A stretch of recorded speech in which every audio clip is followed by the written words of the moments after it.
Yep, another Isan video. Isan is so important due to its many functions. So here's a taste of dative Isan for you. Hi, I'm Shanna and this is Basque Berserk. Intransitive dative Isan, or the sayo verb, is used when you want to say something is to or for someone. This is sort of a strange concept, especially since in English we tend to use ourselves as the main actor in these types of situations, but the Basque language uses intransitive dative Isan.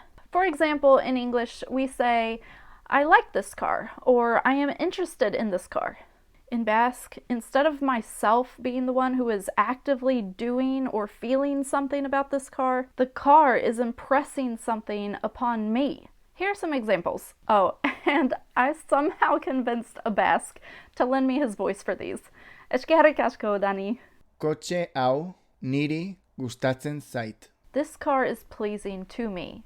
Or, I like this car. Kotxe hauek niri interesatzen zaizkit. These cars are interesting to me. Or, I am interested in these cars. In these examples, I am not the direct object, but the car is indirectly affecting me somehow.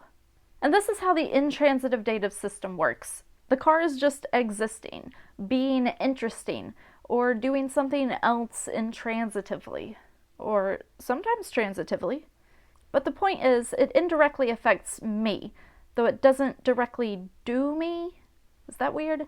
You might see it easier with the English phrase to seem. Kotxe hau ona iruditzen zait niri. This car seems good to me. Niri kotxe honek zarata handia ateratzen duela iruditzen zait. It seems to me that this car makes a lot of noise. In these examples, I included the pronoun niri, to me. This is the dative form of ni, I. And each time the indirect object is used in the sentence, it will change into the dative case. Of course, you can leave the indirect object out of the sentence if it is understood, and it is more common to leave the pronouns out of Basque sentences. Here are those sentences again, without the pronouns, and at a more normal speed to challenge you. Kotxe hau gustatzen zait. Kotxe hauek interesatzen zaizkit. Kotxe hau ona iruditzen zait. Kotxe honek zaratza handia ateratzen duela iruditzen zait.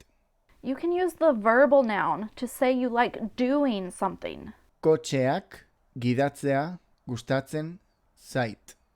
I like driving cars. But you don't say that you like to do something with the dictionary form of the verb. For example, kotxeak gidatu gustatzen zait would be wrong here. Honestly, you will see to me phrases in Basque a lot more than you would see their equivalents in English. Kotxe hau ahaztu zait.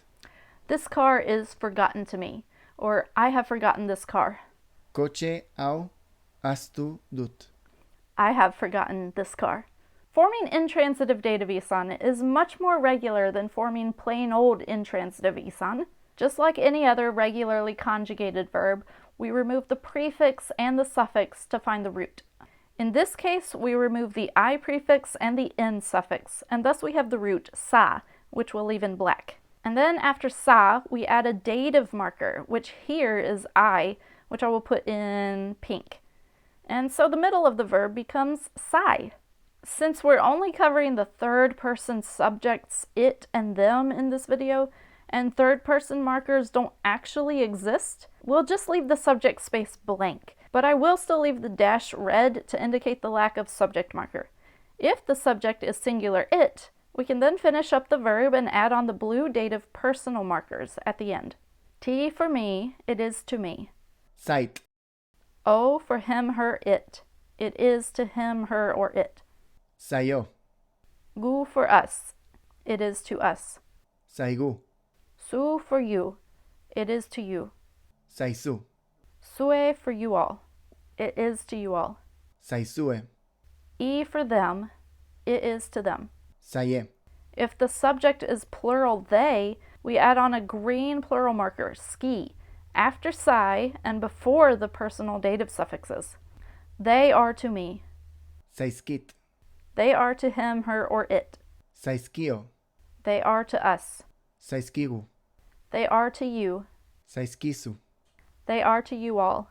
Saizkizue. They are to them. Saizkie. Here are these auxiliary verb forms with the pronouns fleshed out. But remember, Basques tend to leave the pronouns out and only really include them for emphasis or clarification.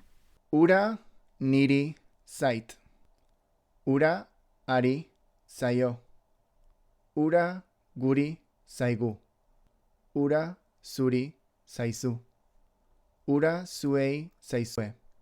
Ura, haiei, zaie. Haiek niri zaizkit. Haiek ari zaizkio. Haiek guri zaizkigu. Haiek zuri zaizkizu. Haiek zuei zaizkizue. Haiek haiei zaizkie.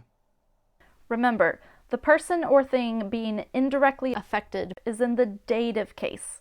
In different videos, you can learn more about the dative case with nouns, pronouns, and other verbs that invoke the dative. And this video is definitely not everything about the saio verb, but I hope this introduction gives you enough courage to start using it a bit every day. Thanks for watching. Agur!